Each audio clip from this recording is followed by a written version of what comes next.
Hi friends, welcome back to my channel. ಈಗ ಬೇಸಿಗೆಗಾಲ ಅಲ್ವಾ, ಮೇ ತಿಂಗಳು ಅಂದರೆ ಸಿಕ್ಕಾಪಟ್ಟೆ ಬಿಸಿಲು. ಬೇಸಿಗೆ ಅಂದರೆ ಕುದೀತಾ ಇದೆ ಎಲ್ಲ ಕಡೆ.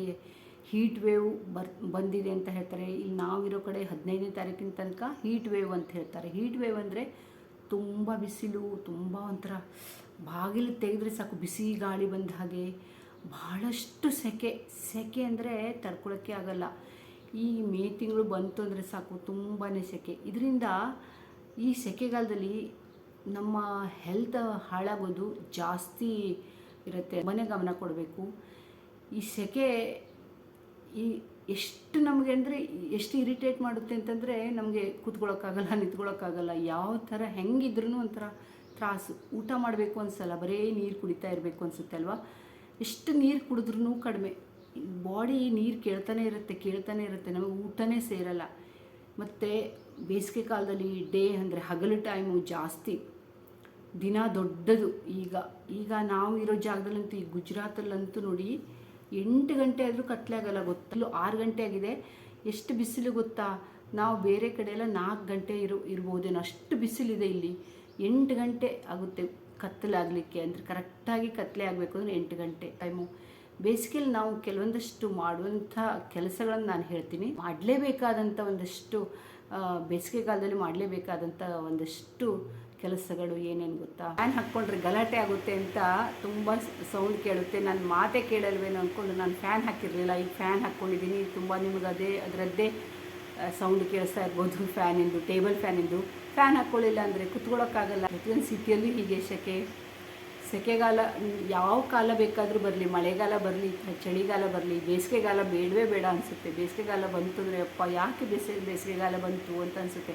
ಬೇಗ ಮುಗಿದೋಗ್ಲಿ ಅನಿಸುತ್ತೆ. ಇದಕ್ಕೆಲ್ಲ ಕಾರಣ ಒಂದೇ, ನಾವು ಈ ಪೊಲ್ಯೂಷನ್ನು, ಎಲ್ಲಿ ನೋಡಿದ್ರು ಕನ್ಸ್ಟ್ರಕ್ಷನ್ನು, ಸೆಕೆ ಹೆಚ್ಚಾಗೋದಕ್ಕೆ ಎಲ್ಲ ಮರ ಗಿಡ ಕಡಿಯೋದು, ಕನ್ಸ್ಟ್ರಕ್ಷನ್ನು, ರಸ್ತೆ ಮಾಡೋದು, ಈ ಥರ ಆಗೋದ್ರಿಂದ ಜಾಸ್ತಿ ಒಂದು ಸೆಕೆ ಜಾಸ್ತಿ ಆಗ್ತಾಯಿದೆ. ನಾನು ಹೇಳ್ತಾ ಇರೋದು ಏನಪ್ಪ ಅಂತಂದರೆ, ಬೇಸಿಗೆಗಾಲದಲ್ಲಿ ನಾವು ಕೆಲವೊಂದಷ್ಟು ಟಿಪ್ಸನ್ನು ಫಾಲೋ ಮಾಡಲೇಬೇಕು. ಯಾವುದಪ್ಪ ಅಂತಂದರೆ, ನಾವು ದಿನಕ್ಕೆ ತುಂಬ ನೀರು ಕುಡಿತಾ ಇರಬೇಕು. ಪದೇ ನೀರು ಕುಡಿತಾನೇ ಇರಬೇಕು. ಡಿಹೈಡ್ರೇಷನ್ ಆಗಲಿಕ್ಕೆ ಬಿಡಬಾರ್ದು ಬಾಡಿನ. ನಮ್ಮ ದೇಹಕ್ಕೆ ನೀರು ತುಂಬ ಆಗುತ್ತೆ ಬೇಸಿಗೆಗಾಲದಲ್ಲಿ. ಎಷ್ಟು ನೀರು ಕುಡಿತೀವೋ ಅಷ್ಟು ನಮ್ಮ ಬಾಡಿ ಸ್ವಲ್ಪ ತಂಪಾಗಿ ಚೆನ್ನಾಗಿರುತ್ತೆ. ನೀರು ಅದು ಇಲ್ಲ, ಎಳೆನೀರು ಕುಡಿಬೋದು, ಕೋಕೋನಟ್ ವಾಟರು, ಇಲ್ಲ ಅಂದರೆ ನಿಂಬು ಶರ್ಬತ್ ಕುಡಿಬೋದು. ಅಂದರೆ ನಮ್ಮ ಬಾಡಿ ಹೈಡ್ರೇಟೆಡ್ ಆಗಿರಬೇಕು. ಆಯಿತು ಅಂದರೆ, ಡಿಹೈಡ್ರೇಷನ್ ಆದರೆ ತುಂಬಾ ಪ್ರಾಬ್ಲಮ್ ಆಗುತ್ತೆ. ಹಾಗಾಗಿ ನಾವು ನೀರನ್ನು ಜಾಸ್ತಿ ಕುಡಿಬೇಕು. ಅಲ್ಲದೆ ಚೆನ್ನಾಗಿ ಒಂಥರ ನಾವು ರೆಸ್ಟ್ ತೊಗೋಬೇಕು. ಈ ಬೇಸಿಗೆಯಲ್ಲಿ ಏನಾಗುತ್ತೆ ಗೊತ್ತಾ, ಟಯರ್ಡ್ ಆಗೋದು ಜಾಸ್ತಿ. ಏನು ಕೆಲಸ ಮಾಡಲಿಲ್ಲ ಅಂದರೂ ಸುಸ್ತಾಗೋದು ಜಾಸ್ತಿ. ನಿದ್ದೆ ಬರುತ್ತೆ, ಅದು ನಿದ್ದೆ ಮಾಡೋಕ್ಕಾಗಲ್ಲ. ಯಾಕೆಂತಂದರೆ ಆ್ಯಕ್ಚುಲಿ ಯಾಕೆ ಹೇಳ್ತೀನಿ ಅಂತಂದರೆ, ಇದು ಟಯರ್ಡ್ ಆಗೋದು ಒಂದು ರೀಸನ್ ಇದೆ. ನಮ್ಮ ಮೈಯಲ್ಲಿ ಎಲ್ಲ ಬೆವರೆಲ್ಲ ಹೋಗ್ಬಿಡುತ್ತೆ. ಬೆವರು ಬಂದಾಗ ನಾವು ಸಹಜವಾಗಿ ಟಯರ್ಡ್ ಆಗೋದು ಜಾಸ್ತಿ. ಆಮೇಲೆ ನಾವು ಅದಕ್ಕೆ ಸ್ವಲ್ಪ ರೆಸ್ಟ್ ಮಾಡಬೇಕು. ಊಟ ಆದಮೇಲೆ ಮಧ್ಯಾಹ್ನ ಒಂದು ಅರ್ಧ ಮುಕ್ಕಾಲು ಗಂಟೆ ಆದರೂ ಮಲ್ಕೊಳ್ಳೇಬೇಕಾಗುತ್ತೆ, ರೆಸ್ಟ್ ಬೇಕು. ಆಮೇಲೆ ಇನ್ನೂ ಅಂದರೆ, ಈ ಮೇ ತಿಂಗಳು ತುಂಬ ಈ ಬಿಸಿಲಲ್ಲಿ 11-12 ಗಂಟೆ ನಂತರ ನಾವು ಆದಷ್ಟು ಹೊರಗಡೆ ಹೋಗೋದನ್ನು ಅವಾಯ್ಡ್ ಮಾಡಬೇಕು. ಕೆಲಸ ಇದೆ, ಎಮರ್ಜೆನ್ಸಿ ಇದೆ, ಅಂದರೆ ಇಂಪಾರ್ಟೆಂಟ್ ಕೆಲಸ ಇದ್ದಾಗ ಹೋಗಲೇಬೇಕಾದ ಪರಿಸ್ಥಿತಿ ಬಂದಾಗ ಹೋಗಬೇಕಾಗತ್ತೆ. ಬಟ್ ಸುಮ್ಮನೆ ಏನು ಅಷ್ಟೊಂದು ಎಮರ್ಜೆನ್ಸಿ ಕೆಲಸ ಇಲ್ಲ, ಅವಾಯ್ಡ್ ಮಾಡಬೇಕಾಗುತ್ತೆ.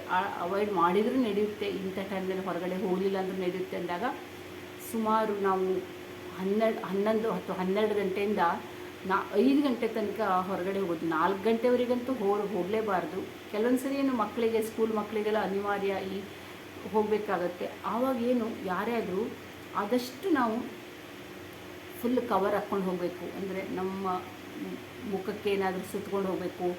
ಒಂದು ಸನ್ಬರ್ನ್ ಆಗೋ ಚಾನ್ಸು. ಆಮೇಲೆ ಬಿಸಿಲು ನಮ್ಮ ಶರೀರಕ್ಕೆ ಡೈರೆಕ್ಟ್ ಸೂರ್ಯನ ಸೂರ್ಯನ ಕಿರಣ ತಾಗಿದರೆ ಅದಿನ್ನೂ ಡೇಂಜರು. ಆ ಟೈಮ್ನಲ್ಲಿ, ಮಧ್ಯಾಹ್ನದ ಟೈಮ್ನಲ್ಲಿ ಆದಷ್ಟು ನಾವು ಡೈರೆಕ್ಟ್ ಸೂರ್ಯನ ಬಿಸಿಲು ನಮಗೆ ತಾಗದೇ ಇದ್ದಂಗೆ ಕವರ್ ಮಾಡ್ಕೊಂಡು ಹೋಗಬೇಕು. ಏನಾದರೂ ಮುಖಕ್ಕೆ, ತಲೆಗೆ ಸುತ್ಕೊಂಡು ಹೋಗಬೇಕು. ಟೊಪ್ಪಿ ಹಾಕ್ಕೊಳ್ಳಿ, ಅಥವಾ ಮುಖ ಎಲ್ಲ ಫುಲ್ ಪ್ಯಾಕ್ ಮಾಡ್ಕೊಳ್ಳಿ. ಆಮೇಲೆ ಸನ್ಸ್ಕ್ರೀನ್ ಹಚ್ಕೊಂಡು ಹೋಗಬೇಕಾಗತ್ತೆ. ಅದು ಎಲ್ಲಕ್ಕಿಂತ ಇಂಪಾರ್ಟೆಂಟಾಗಿ ನಾವು ಕಾಟನ್ ಬಟ್ಟೆನ ಬೇಸಿಗೆಯಲ್ಲಿ ಧರಿಸೋದು ಒಳ್ಳೆಯದು. ನಾವು ಕಾಟನ್ ಬಟ್ಟೆ ಹಾಕೋದ್ರಿಂದ ನಮ್ಮ ಬಾಡಿ ತಂಪಾಗಿರುತ್ತೆ. ಇರಿಟೇಟ್ ಆಗಲ್ಲ, ಅಂದರೆ ರ್ಯಾಷಸ್ ಆಗೋದು ಬಾಡಿ ಇವೆಲ್ಲ ಕಡಿಮೆ. ಬೇಸಿಗೆಯಲ್ಲಿ ಮೈ ಮೇಲೆ ಗುಳ್ಳೆಗಳು ಬೊಕ್ಕೆಗಳು ಬರೋದು, ರ್ಯಾಷಸ್ ಬರೋದು, ಅಂದರೆ ಸಣ್ಣ ಸಣ್ಣ ಸಣ್ಣ ರ್ಯಾಷಸ್, ಅದು ಬೇಸಿಗೆಯಲ್ಲಿ ಬೆವರು ಸಾಲೆ ಅಂತ ಹೇಳ್ತೀವಿ ನೋಡಿ, ಅವೆಲ್ಲ ಬರೋದು ಜಾಸ್ತಿ. ಹಾಗಾಗಿ ಅದಕ್ಕೆ ಸ್ವಲ್ಪ ಆದಷ್ಟು ನಾವು ಅದನ್ನೆಲ್ಲ ಆಗದೆ ಹೋದಂಗೆ ಕೂಲಾಗಿ ಬಾಡಿನ ಕೂಲಾಗಿ ಇಟ್ಕೊಳ್ಳೋದು ಒಳ್ಳೆಯದು. ಮತ್ತು ಈ ಥಂಡ ಕೂಲ್ ಅಂತ ಹೇಳ್ತಾರೆ, ಆ ಥರ ಥಂಡ ಪೌಡ್ರನ್ನು ಬಾಡಿಗೆ ಹಚ್ಕೋತಾ ಇರಿ, ಸ್ವಲ್ಪ ತಂಪಾಗುತ್ತೆ ಬಾಡಿ. ಆಮೇಲೆ ಆದಷ್ಟು ನೀರೆಲ್ಲ ಕುಡಿತಾ ಇರೋದ್ರಿಂದ, ಈ ಥರ ಕುಡಿಯೋದ್ರಿಂದ ಬಾಡಿ ಕೂಲಾಗಿರುತ್ತೆ. ಹಣ್ಣುಗಳನ್ನು ಜಾಸ್ತಿ ತಿನ್ನಬೇಕು. ಬೇಸಿಗೆಯಲ್ಲಿ ಹಸಿ ತರಕಾರಿ, ಸೊಪ್ಪಿನ ತರಕಾರಿಗಳನ್ನು ತಿನ್ನೋದು ಒಳ್ಳೆಯದು. ಆಹಾರ ಪದಾರ್ಥಗಳನ್ನು ತೆಳ್ಳಗಿರುವಂಥ ಆಹಾರ ಒಳ್ಳೆಯದಿರುತ್ತೆ ಬೇಸಿಗೆಯಲ್ಲಿ. ಇನ್ನೊಂದು, ಫ್ರಿಜ್ಜಿನ ನೀರು ನಮಗೆ ಇನ್ಸ್ಟಂಟ್ ಥಂಡಿ ಕೊಡುತ್ತೆ, ಬಾಡಿಗೆ ಒಂದ್ಸರಿ ರಿಲ್ಯಾಕ್ಸ್ ಅನಿಸುತ್ತೆ ಈ ಫ್ರಿಜ್ಜಿನ ನೀರು ಕುಡಿಯೋದ್ರಿಂದ ಭಾಳಷ್ಟು ಜನ. ಆದರೆ ಫ್ರಿಜ್ಜಿನ ನೀರು ಕುಡಿಯೋದು ಬಿಟ್ಟು ನಾವು ಹಾಗೆ ನಾರ್ಮಲ್ ವಾಟ್ರು ಇಲ್ಲ ಮಟಿಕೆಯಲ್ಲಿ ನೀರು ಇಟ್ಕೊಂಡು ಕುಡಿದ್ರೆ ತುಂಬಾ ಒಳ್ಳೆಯದು ಅಂತ ನನ್ನ ಅಭಿಪ್ರಾಯ. ತುಂಬ ಬರ್ತಾಯಿತ್ತು, ಆಫ್ ಮಾಡಿ ಬಂದೆ. ಅದೇ ನಾನು ಹೇಳ್ತಾ ಇದ್ನಲ್ಲ, ಏನು ಫ್ರಿಜ್ಜಿನ ನೀರು ಕುಡಿಯೋದನ್ನು ಅವಾಯ್ಡ್ ಮಾಡಬೇಕಾಗತ್ತೆ.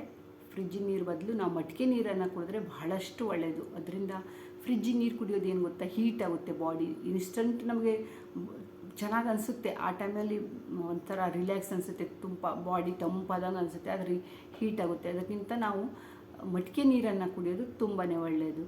ಆಮೇಲೆ ಕಾಟನ್ ಬಟ್ಟೆನ ಕಾಟನ್ ಬಟ್ಟೆ, ಅದು ಫುಲ್ ಕವರ್ ಇರುವಂಥ ಬಟ್ಟೆ, ಹೊರಗಡೆ ಹೋಗ್ತಾ ಇದ್ದಾಗಂತೂ ಖಂಡಿತ ಫುಲ್ ನಮ್ಮ ಮೈ ಮುಚ್ಚುವಂಥ ಬಟ್ಟೆ ಹಾಕ್ಕೊಳ್ಳೋದು ಒಳ್ಳೆಯದು. ಯಾಕೆಂತಂದರೆ ಮೈಯೆಲ್ಲ ಸುಡುತ್ತೆ ಬಿಸಿಲಿಗೆ, ಸನ್ ಬರ್ನ್ ಆಗುತ್ತೆ.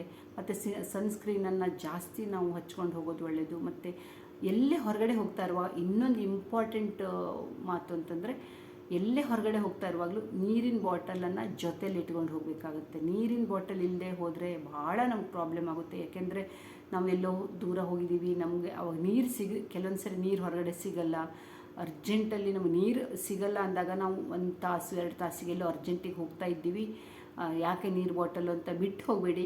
ಎಲ್ಲೇ ಹೋಗೋದಿದ್ರು ಒಂದು ಸಣ್ಣ ಬಾಟಲ್ ಆದರೂ ಖಂಡಿತ ನಿಮ್ಮ ಹತ್ರ ನೀರು ಬಾಟಲನ್ನು ಇಟ್ಕೊಳ್ಳಿ. ನೀರು ಬಾಟಲ್ ಇಲ್ಲದೆ ಹೋಗಬೇಡಿ, ಹೊರಗೆ ಬೀಳಲೇಬೇಡಿ. ಇಂಥ ಬೇಸಿಗೆಯಲ್ಲಿ ನೀರೆಷ್ಟು ಕುಡಿತಾ ಇದ್ರೂ ಒಳ್ಳೆಯದು. ಆದರೆ ಒಂದು ಮಾತು, ಹೊರಗಡೆಯಿಂದ ನಾವು ಬಂದ ತಕ್ಷಣ ನೀರು ಕುಡಿಬಾರ್ದು ಅಂತ ಹೇಳ್ತಾರೆ. ಅದು ನಮಗೆ ಮೇನ್ ಒಂದು ನಮ್ಮ ಹೆಲ್ತ್ ಹಾಳಾಗಲಿಕ್ಕೆ.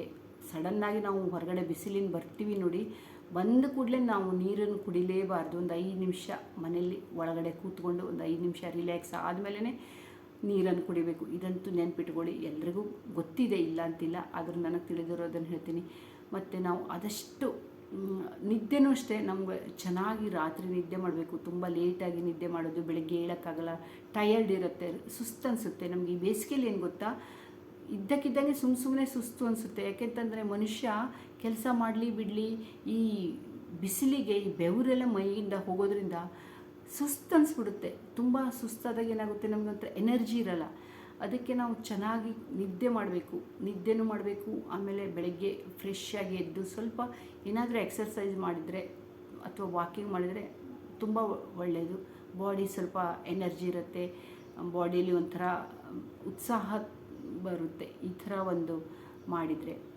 ಆಮೇಲೆ ನಾವು ತಂಪಾದ ಆಹಾರವನ್ನೇ ಜಾಸ್ತಿ ಉಪಯೋಗಿಸೋದು ಒಳ್ಳೆಯದು. ಮಜ್ಜಿಗೆ ಕುಡೀರಿ, ಮತ್ತು ಮೊಸರು ಹೀಟು ಅಂತ ಹೇಳ್ತಾರೆ, ಮೊಸರನ್ನು ಯೂಸ್ ಮಾಡ್ತಾರೆ, ಆದರೆ ಮಜ್ಜಿಗೆ ಇನ್ನೂ ಒಳ್ಳೆಯದು. ಕಡ್ದಿರೋ ಮಜ್ಜಿಗೆಯನ್ನು ಕುಡಿಬೋದು, ಎಳೆನೀರನ್ನು ಕುಡಿಬೋದು, ಈ ಥರ ಯಾವುದಾದ್ರೂ ಜ್ಯೂಸ್ಗಳನ್ನು ಕುಡಿಬೋದು. ಹೀಗೆ ಎನರ್ಜಿ ಕೊಡುತ್ತೆ. ನಾವು ಆದಷ್ಟು ಲಿಂಬು ಶರಬತ್ತು ಈ ಥರದ್ದು ಒಂದು ಬಾಡಿನ ಹೈಡ್ರೇಟೆಡ್ ಆಗಿ ಇಟ್ಕೊಳ್ಳೋದು ತುಂಬಾ ಒಳ್ಳೆಯದು. ಬೇಸಿಗೆ ಕಾಲದಲ್ಲಿ ಎಷ್ಟು ನಾವು ನಮ್ಮ ಬಗ್ಗೆ ಕಾಳಜಿ ವಹಿಸ್ತೀವೋ ಅಷ್ಟು ಒಳ್ಳೆಯದು. ಇದು ಮಕ್ಕಳಿಗೂ ಸಹ ಹೀಗೆ ನೀವು ಆದಷ್ಟು ಅವ್ರಿಗೆ ಹೊರಗಡೆ ಆಟ ಆಡಲಿಕ್ಕೆಲ್ಲ ಹೋಗ್ತಾರೆ ಮಕ್ಕಳು ಅಂತಂದರೆ 6 ಗಂಟೆವರೆಗೆ ಅವ್ರಿಗೆ ಆಡ್ಲಿಕ್ಕೆ ಬಿಡಬೇಡಿ. ಸಂಜೆ 6 ಗಂಟೆ ನಂತರನೇ ಕಳಿಸಿ. ಭಾಳ ಬಿಸಿಲಿರುತ್ತೆ, ಬಿಸಿಲಿಂದ ಮಕ್ಕಳು ಏನು ಬೇಕಾದ್ರೂ ಪಾಪ ಅವರಿಗೆ ಲೂ ತಗೋದು ಅಂತ ಹೇಳ್ತಾರೆ ಹಿಂದಿ ಕಡೆ. ಅಂದರೆ ತಲೆಗೆ ಡೈರೆಕ್ಟ್ ಸೂರ್ಯನ ಕಿರಣ ತಗೊಳ್ಳೋದ್ರಿಂದ ಅವರ ಆರೋಗ್ಯ ಹಾಳಾಗೋದು ಜಾಸ್ತಿ. ಇನ್ನು ಮನೆಯಲ್ಲೇ ಆಡ್ತಾರೆ ಅಂದರೆ ಆಡಲಿ, ಹೊರಗಡೆ ಆಡ್ಲಿಕ್ಕೆ ಕೊಡ್ತೀವಿ ಅಂತ ಕಳಿಸ್ತೀವಿ ಅಂದಾಗ 6 ಗಂಟೆ ನಂತರನೇ ಕಳಿಸ್ಬೇಕು. ಇನ್ನೊಂದು ಇಂಪಾರ್ಟೆಂಟ್ ಆದ ಒಂದು ವಿಷಯ ಅಂದರೆ, ಹೊರಗಡೆ ನಾವು ಏನಾದರೂ ಒಂದು ಪ್ರಾಣಿ ಪಕ್ಷಿಗಳಿಗೆ ಸಣ್ಣ ಈ ಪಕ್ಷಿಗಳೆಲ್ಲ ಮನೆ ಮುಂದೆ ಇರ್ತವೆ ನೋಡಿ, ಅವಕ್ಕೆ ಕುಡಿಯೋಕ್ಕೆ ಖಂಡಿತ 1-2 ಕಡೆ ಜಾಗದಲ್ಲಿ ಮನೆ ಮುಂದೆಲ್ಲ ನೀರಿಡಬೇಕು. ಯಾವುದಾದ್ರೂ ಒಂದು ಸಣ್ಣ ಪಾಟಲ್ಲಿ, ಯಾವುದಾದ್ರೂ ಒಂದು ಡಬ್ಬ, ಏನಾದರೂ ಒಂದು ಒಟ್ಟು ಮನೆ ಮುಂದೆ ನೀರನ್ನು ಖಂಡಿತ ಇಡೋದನ್ನು ಮರಿಬೇಡಿ. ಪ್ರತಿದಿನ ನೀರಿಡಿ. ಪಾಪ ಅವಕ್ಕೂ ನಮ್ಮ ಥರನೇ ಪಕ್ಷಿಗಳಿಗೂ ಅಷ್ಟೇ ತುಂಬಾ ನೀರಿಂದು ಇದು ಇರುತ್ತೆ, ಬೇಕಾಗುತ್ತೆ ನೀರು. ನಾವೇ ಇಟ್ಟಿಲ್ಲ ಅಂದರೆ ಅವು ಹೇಗೆ ಬದುಕೋದು ಹೇಳಿ? ಅವಕ್ಕಂತೂ ತಿಳಿಯಲ್ಲ. ಈಗ ಮತ್ತು ಸಿಟಿ ಅಂತ ಜಾಗದಲ್ಲಂತೂ ನೀರು ಸಿಗೋದೇ ಕಷ್ಟ. ಈಗ ಹಳ್ಳಿ ಕಡೆ ಆದರೂ ಎಲ್ಲಾದರೂ ಸಣ್ಣ ಸಣ್ಣ ನದಿಗಳು ಏನಾದರೂ ಸಿಗ್ಬೋದು, ಆದರೆ ಸಿಟಿಯಲ್ಲಿ ಎಲ್ಲ ಪ್ರಾಬ್ಲಮ್ಮು. ಅದಕ್ಕೆ ಯಾವುದೇ ಒಂದು ಮನೆ ಮುಂದೆ, ನಮ್ಮ ಮನೆ ಮುಂದೆ ನಾವು ಅಪಾರ್ಟ್ಮೆಂಟಲ್ಲಿ ಇರಲಿ, ಎಲ್ಲೇ ಇರಲಿ, ಬಾಲ್ಕನಿಯಲ್ಲೋ ಅಲ್ಲೋ ಇಲ್ಲೋ ಎಲ್ಲಿ ಬೇಕಾದರೂ ಮನೆ ಅಂಗಳದಲ್ಲಿ ಒಂದು 2 ಪಾಟು ಸಣ್ಣ ಸಣ್ಣದು ಯಾವುದಾದ್ರೂ ಒಂದು ಪಾತ್ರೆಯಲ್ಲಿ ನೀರನ್ನು ಇಡೋದನ್ನು ಮರಿಬೇಡಿ. ಇನ್ನೂ ಏನಾದರೂ ನಿಮಗೆ ತಿಳಿದಿರೋದನ್ನು ಹೇಳಿ. ನನಗೆ ಇನ್ನೂ ನೆನಪಾಗ್ತಿಲ್ಲ. ಈಗ ನೆನಪಾಗಿರೋದನ್ನು ನಾನು ಹೇಳಿದ್ದೀನಿ. ಇದಾಗಿತ್ತು ನನ್ನ ಇವತ್ತಿನ ಬೇಸಿಗೆ ಕಾಲದಲ್ಲಿ ನಾವು ಮಾಡಲೇಬೇಕಾದಂಥ ಕೆಲವೊಂದಷ್ಟು ಅವಶ್ಯವಾಗಿರುವಂಥದ್ದನ್ನು ನಾನು ಹೇಳಿದೆ. ಇನ್ನೊಂದು ಹೇಳಬೇಕು ಅಂತಂದರೆ, ನಾವು ಬೇಸಿಗೆಗಾಲದಲ್ಲಿ ಬೆಳಗ್ಗೆ ಬೇಗ ಸ್ನಾನ ಮಾಡಿರ್ತೀವಿ ಅಂದರೆ ರಾತ್ರಿ ಆದಷ್ಟು ಇನ್ನೊಂದು ಸರಿ ಸ್ನಾನ ಮಾಡಿ ಮಲ್ಕೊಂಡ್ರೆ ಒಳ್ಳೆಯದು. ಚೆನ್ನಾಗಿ ನಿದ್ದೆ ಬರುತ್ತೆ, ಮೈಯೆಲ್ಲ ಫ್ರೆಶ್ ಅನಿಸುತ್ತೆ. ಕಾಟನ್ ಬಟ್ಟೆನ ಅಂದರೆ ಆದಷ್ಟು ಕಾಟನ್ ಬಟ್ಟೆನ ಹಾಕ್ಕೊಳ್ಳೋದು ಒಳ್ಳೆಯದು. ಬೇಸಿಗೆಗಾಲದಲ್ಲಿ ಈ ಪಾಲಿಸ್ಟರು, ಟೆರಿಕೋಟ್ ಈ ಥರ ಬಟ್ಟೆನ ಹಾಕ್ಕೊಳ್ಳೋಕ್ಕೆ ಹೋಗಬೇಡಿ. ಯಾವುದೇ ಒಂದು ಎಷ್ಟು ನೀವು ಪ್ಯೂರ್ ಕಾಟನ್ ಹಾಕ್ತೀರೋ ಅಷ್ಟು ಒಳ್ಳೆಯದು. ಯಾಕೆಂತಂದ್ರೆ ಮೈಯೆಲ್ಲ ಈಚಿಂಗ್ ಆಗೋದು, ಅಂದರೆ ಬೆವರಿಂದ ಈಚಿಂಗ್ ಆಗೋದು, ತುಂಬ ಒಂಥರ ಇರಿಟೇಟ್ ಆಗೋದು, ಆಮೇಲೆ ಬಟ್ಟೆಯಿಂದ ನಮ್ಮ ಮೈಯೆಲ್ಲ ತುರಿಕೆ ಆಗೋದೆಲ್ಲ ಜಾಸ್ತಿ. ಬೇರೆ ಬಟ್ಟೆ ಹಾಕ್ಕೊಂಡ್ರೆ ಕಾಟನ್ ಹಾಕ್ಕೊಳ್ಳಿ. ಆಮೇಲೆ ಸ್ವಲ್ಪ ಲೂಸ್ ಬಟ್ಟೆ ಹಾಕ್ಕೊಳ್ಳೋದು ಒಳ್ಳೆಯದು. ಯಾಕೆ ಗೊತ್ತಾ? ನಮಗೆ ಬಟ್ಟೆಯನ್ನು ಬಿಚ್ಚುವಾಗ ಲೂಸ್ ಇದ್ದರೆ ತುಂಬ ಆರಾಮಾಗಿ ಬಿಚ್ಬೋದು. ಈ ಟೈಟ್ ಆಗಿಬಿಟ್ರೆ ಬೆವರು ಬಂದು ಅಂಟ್ಕೊಬಿಡುತ್ತೆ. ಸ್ವಲ್ಪ ಫುಲ್ ಬಾಡಿನೆಲ್ಲ ಸ್ವಲ್ಪ ನಾವು ಬಟ್ಟೆಯಲ್ಲಿ ಒರೆಸ್ಕೊಂಡು ಮುಖ ಎಲ್ಲ ತೊಳೆದು, ಕೈ ಕಾಲು ಮುಖ ತೊಳೆದು ಚೆನ್ನಾಗಿ ಇದ್ದರೆ ತಂಪು ಅನಿಸುತ್ತೆ. ಮತ್ತು ನಮ್ಮ ಬೆಳಗ್ಗೆ ಹಾಕ್ಕೊಂಡಿರೋ ಡ್ರೆಸ್ಸನ್ನು ಚೇಂಜ್ ಮಾಡಿ ರಾತ್ರಿ ಬೇರೆದು ಹಾಕ್ಕೊಂಡು ಮಲ್ಕೊಳ್ಳಿ. ಯಾಕೆಂತಂದರೆ ಬೆಳಗಿಂದ ಅದೇ ಹಾಕ್ಕೊಂಡಿರ್ತೀವಿ, ಬೆವರು ಒಂಥರ ವಾಸನೆ ಆಗಿರುತ್ತೆ, ನಮಗೂ ನಿದ್ದೆ ಬರೋಲ್ಲ, ಒಂಥರ ನಮಗೇ ಒಂಥರ ಆಗುತ್ತೆ. ಡ್ರೆಸ್ ಚೇಂಜ್ ಮಾಡೋದು ಒಳ್ಳೆಯದು. ನನ್ನ ಇವತ್ತಿನ ಬೇಸಿಗೆ ಕಾಲದಲ್ಲಿ ನಾವು ಮಾಡಲೇಬೇಕಾದಂಥ ಕೆಲವೊಂದಷ್ಟು ಅವಶ್ಯವಾಗಿರುವಂಥದ್ದನ್ನು ನಾನು ಹೇಳಿದೆ. ಮತ್ತು ನಿಮಗೇನಾದರೂ ನೆನಪಾದರೆ ಹೇಳಿ. Thank you. ಮತ್ತೆ ಸಿಗೋಣ ಇನ್ನೊಂದು ವೀಡಿಯೋದೊಂದಿಗೆ. ಹೇಗೆ ಅನ್ನಿಸ್ತು ಅಂತ ಹೇಳಿ. ನನ್ನ ವೀಡಿಯೋ ಫಸ್ಟ್ ಟೈಮ್ ಬಂದಿದ್ದಿದ್ರೆ ನನ್ನ ಚಾನಲಿಗೆ ಸಬ್ಸ್ಕ್ರೈಬ್ ಮಾಡ್ಕೊಂಡು ನೋಡಿ. ಹೈಪ್ ಕೊಡಿ, ಹೈಪ್ ಅಂತ ಆಪ್ಷನ್ ಬಂದಾಗ. Thank you. ಮತ್ತೆ ಸಿಗೋಣ. ಬಾಯ್.